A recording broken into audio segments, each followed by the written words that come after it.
Welcome back to Tipping Point. I'm your host, Kara McKinney. Joining us now with his Everything is Stupid midweek wrap-up is author and supply chain consultant Jim Nelles. Jim, thanks for being here tonight. I know you're traveling on Friday, and I won't be here on Thursday, so we've decided to meet in the middle, meaning I get to ask you, what do you have for us this Wednesday? Oh, well, hey, Karen. Late night greetings from the remote Everything is Stupid studios here in Denmark, the home of Hamlet and pickled fish. And I tell you what, someone must have been really, really hungry to eat a pickled fish. But I digress. It is only Wednesday, as you just said, but it's been another crazy, stupid week. We do have a lot to cover, so let's jump right in. As usual, let's start with politics. And did anyone in America have a better start to the week than Donald Trump? First, the former president earned a unanimous victory from the Supreme Court, which ruled 9-0 on Monday that Trump must remain on the ballot, not only in Colorado, but in every state. The court simply said that individual states cannot bar candidates for federal office under the insurrection clause. But leftist lunatics are not giving up, Kara. First, insane leftist Democrat Jamie Raskin, whose father was an actual communist, has decided to put forth legislation to keep Trump off the ballot, stating that he is working with Debbie Wasserman Schultz and Eric Swalwell, two brilliant mental giants. But anyway, he's working with them to revive legislation to set up a process by which Congress could determine that someone who committed insurrection is disqualified by Section 3 of the 14th Amendment. And now some are even talking about Democrats may refuse to certify the election if Trump defeats Joe Biden in November. Wait, what? Democrats are threatening to introduce legislation to declare Trump an insurrectionist and are threatening not to certify the election if Trump wins? Isn't that exactly what Special Counsel Jack Smith is charging Trump with?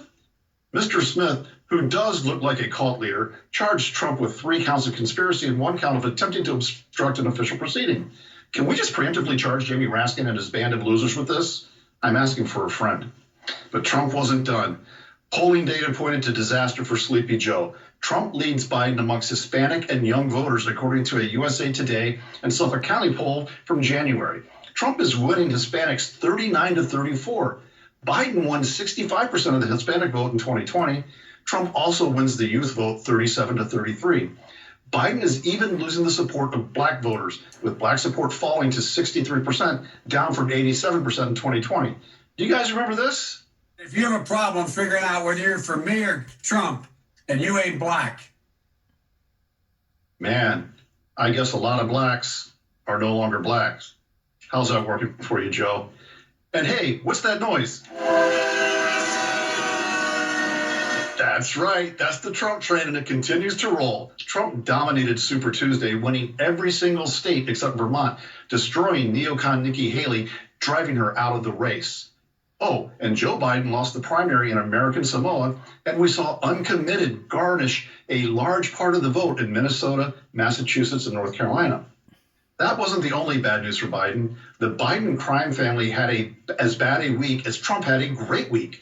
Now, we discussed Hunter Biden's testimony before Congress last week, but new details have emerged. The first son challenged his inner Afro man and said he couldn't remember many details of calls and text messages he sent because he was either high or drunk. I had the Everything is Stupid hacking team steal, appropriate hidden camera footage of Hunter's testimony. Executive producer Cameron, please roll that tape. Yeah, because I got high, because I got high, because I got high. Wow, I didn't know Hunter testified in blackface. That seems kind of racist to me. Joe Biden continues to hide. A report came out last week that showed Sleepy Joe's team is taking extraordinary steps to minimize disruptions from pro-Palestinian protests at his events. They're making the events smaller, withholding the event's precise locations from the media and the public until he arrives. They're avoiding college campuses, and they've hired a private company to vet attendees. Kind of sounds to me that they're just trying to make excuses for really poor attendance at his events. Now, when reached for comment by the Everything is Stupid investigative team, the president said, oh, no. Come on, man. My crowds aren't getting smaller. They're getting more selective. Wow, who knew he was a fan of Spinal Tap?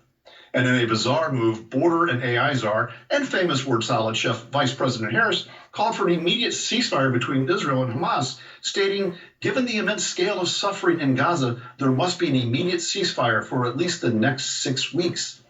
She then went on to say, ceasefire, such an interesting word. Some people spell it as one word. Some people spell it as 2 separate words. Others use a hyphen. But isn't that what America is all about? We can be who we are. We can spell the same word differently, use hyphens, do anything. America is the land of words. It's time now for the rapid fire portion of this segment, because some stories are so stupid, they don't need any help from me. Kara, the Biden regime has admitted to flying over 300,000 illegal immigrants secretly into the United States in order to reduce the number of illegal border crossings. Think about that. The U.S. government under Joe Biden flew people from places like Honduras directly into the interior of the country and released them, courtesy of American taxpayers. This in a country where criminals don't have to pay bail to get out of jail, Catholics are being spied upon by the FBI, and moms are labeled domestic terrorists by Merrick Garland. Makes perfect sense. But I do wonder, do you think those illegals were able to keep their frequent flyer miles for those trips? Now, speaking of stupid ways to spend tax dollars, the Biden administration is now paying college students to register voters and man the polls this November. V. Paris announced last week that the Department of Education's federal work-study program will now pay students to register others to vote and to serve as poll watchers. So the federal government is taking the Everything is Stupid Army's tax dollars, giving them to students to register Democrats to vote for Biden. What could possibly go wrong? Well, at least the administration isn't just forgiving student debt and making plumbers pay for lawyers' education. Oh, wait, they are. And falling under the heading of, I'll never be able to unsee this in my mind, President Biden says that good sex is the key to a long-lasting marriage. I think I just threw up in my mouth a little bit. Let's hope he actually doesn't understand what sex is. Our final story of the night takes us to colorful Colorado. As we mentioned, the Supreme Court ruled 9-0, 9-0 that Colorado and no state has the ability to take Donald Trump or any candidate for federal office off the ballot. This did not sit well with Colorado's Attorney General, a woman called Jenna Griswald. I wonder if she's related to Clark Griswold of Christmas Vacation fame. Anyway, Ms. Griswold is very, very mad at the Supreme Court for the ruling this week. Is she mad at the 3 liberal women on the court? No. Is she mad at the conservative majority, even though the decision was unanimous? How about any single conservative judge like Clarence Thomas? Nope. She's mad at Clarence Thomas's wife, Jenny Thomas. Griswold, who is shockingly a Democrat, appeared on MSNBC after the most excellent ruling by the Supreme Court.